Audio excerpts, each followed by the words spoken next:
Ravens add linebacker. Roster cuttings and trade are situations to expect and watch. The Ravens are seen as a potential destination for the Washington Commanders player. The information is that the addition of the player is something that pleases our coach a lot.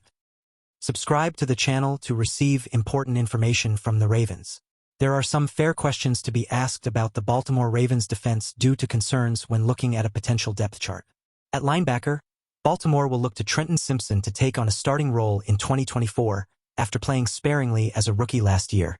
Behind Simpson, there are concerns about the depth there. The time to sign free agents is almost up and there are not many names left out there. There are still some options where the Ravens could potentially add to the linebacker room before the season. Roster cuts and potential trades are something to keep an eye on in late August as we approach the regular season. While it would cost more than $4 million to part with him, Washington Commanders linebacker Jamin Davis is a player who appears to be on the roster bubble for them. Davis is in his 4th season and is a player Baltimore would likely try to trade first, but could end up cutting. If that happens, his path to Baltimore is clear.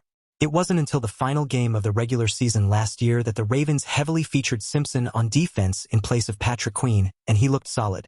But with just 13 tackles in his rookie season, there's no guarantee Simpson will perform as they hope.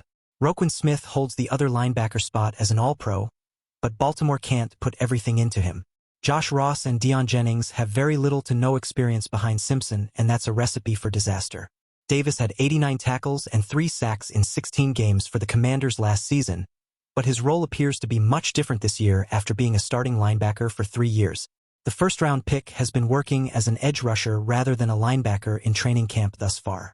Rushing the passer is another position where the Ravens don't have much depth, either. If things don't change soon for Davis in Washington, he'll be looking for a fresh start elsewhere in the NFL. Baltimore makes a lot of sense for him and won't be too far of a move either.